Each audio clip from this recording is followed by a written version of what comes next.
Assalamualaikum warahmatullahi wabarakatuh. Salam guru penggerak. Bersama dengan saya Andrian Failani, calon guru penggerak angkatan 5 dari SMP 2 Mejobo, Kabupaten Kudus. Pada kesempatan kali ini, saya akan memaparkan tugas koneksi antar materi, kesimpulan dan refleksi dari modul 1.1, yaitu pengetahuan dan pengalaman baru yang dipelajari dari pemikiran Ki Hajar Dewantara. Sebelumnya ada pantun dari saya. Dari Bekasi sampai ke Kendari, beli sempolan ternyata sudah basi. Yuk, kita kerjakan tugas koneksi antar materi, serta membuat kesimpulan dan refleksi. Apa yang saya percaya tentang murid dan pembelajaran di kelas sebelum saya mempelajari modul 1.1? 1. Saya belum sepenuhnya menyadari akan keberadaan kodrat alam sang anak, sehingga saya sering mengeluh dan marah ketika ada anak yang lamban dalam satu pelajaran. Sebelumnya saya mengutamakan kemampuan kognitif dan kurang memperhatikan karakteristik setiap anak. Saya menekankan kepada peserta didik saya untuk menguasai semua mata pelajaran dengan mendapatkan nilai mencapai KKM yang ditetapkan oleh sekolah. 2. Pembelajaran lebih berpusat pada guru atau teacher center. Pembelajaran yang diberikan sebatas transfer ilmu dan peran saya sebagai guru lebih dominan dibandingkan dengan peserta didik.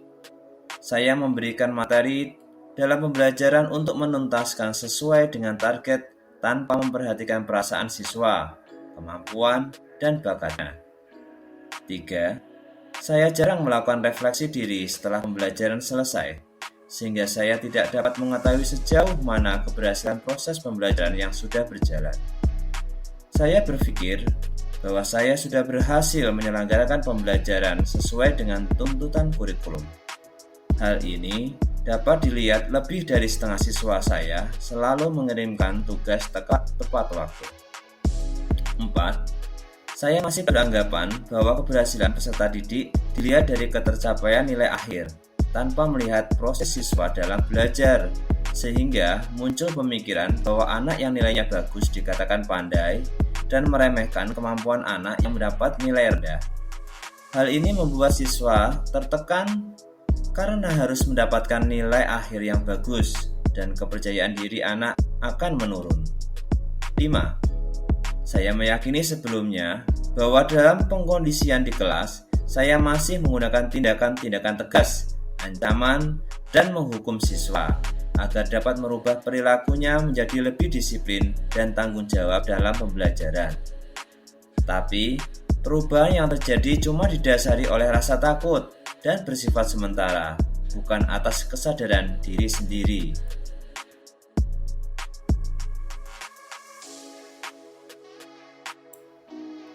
Pertanyaan selanjutnya.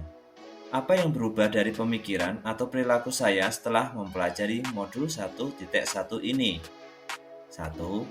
Pendidik itu menuntun, dan pendidik harus bisa mengembangkan minat dan bakat anak sesuai kodrat anak.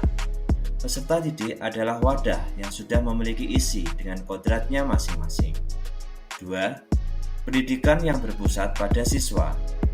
Saya menyadari kesalahan saya selama ini adalah saya memandang siswa sebagai objek, seharusnya merekalah subjek dalam pembelajaran. Siswa seharusnya yang memegang kendali dalam pembelajaran. Guru hanya sebagai fasilitator dengan segala ketulusan hati, menyayangi siswa, dan menerapkan student center, sehingga terwujud merdeka belajar pada siswa. 3. Saya berusaha untuk melakukan refleksi setiap selesai kegiatan pembelajaran. Hal ini ternyata sangat penting untuk dilakukan, karena dengan bermuhasabah atau introspeksi diri, saya sebagai pendidik akan terus memberikan pendidikan yang terbaik bagi anak didik saya. 4. Keberhasilan dalam pembelajaran tidak dilihat dari hasil akhir saja, tapi proses pembelajaran juga jangan dikesampingkan. Keberhasilan tidak hanya dilihat dari nilai, melainkan juga pada perubahan budi pekerti yang baik. 5. Berusaha memberikan keselamatan dan kebahagiaan kepada siswa, baik lahir maupun batinnya, sesuai dengan tujuan filosofis Ki Hajar Dewantara. menerapkan sistem among di kelas yang artinya pengajaran dan pendidikan yang berdasarkan pada asih, asah, dan asuh. Setiap anak memiliki keunikan dan keistimewaannya masing-masing. Maka dari itu, saya sebagai guru harus memahami anak sesuai bakat, minat yang dimiliki anak tersebut. Pertanyaan terakhir, apa yang dapat segera Anda terapkan lebih baik agar kelas Anda mencerminkan pemikiran Ki Hajar Dewantara? 1. Dengan memberikan tuntunan kepada anak didik dengan lebih sabar dan ikhlas, karena mereka masing-masing memiliki keunikan yang berbeda-beda. Tidak perlu memberikan hukuman yang sifatnya tidak mendidik. 2. Menerapkan pembelajaran yang berpusat pada siswa atau student-centered learning, di mana siswa bebas menentukan cara belajarnya sendiri dengan tetap beracuan pada kurikulum. 3. Membuat kesepakatan bersama antara pendidik dengan peserta didik, agar mereka bertanggung jawab dan berkomitmen melaksanakan tata tertib kelas yang telah mereka tentukan. 4. Mengubah strategi pembelajaran dengan menggunakan variasi media, metode, pendekatan, model pembelajaran, serta memperbanyak permainan dalam pembelajaran agar tercipta pembelajaran yang menyenangkan dan tidak membosankan. 5.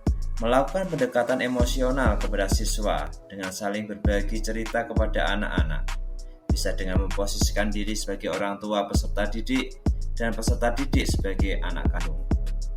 6. Berusaha menjadi teladan bagi siswa baik dalam perkataan dan perbuatan. Guru merupakan digugu lan ditiru, yang merupakan panutan bagi peserta didik kita. Murid yang baik dan yang berakhlak karimah merupakan cerminan dari gurunya. 7. Mengenali karakter dan latar belakang siswa dengan menjalin komunikasi yang baik dengan orang tuanya.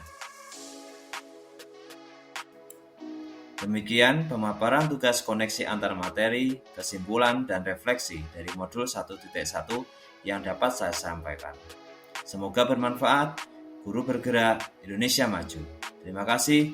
Wassalamualaikum warahmatullahi wabarakatuh.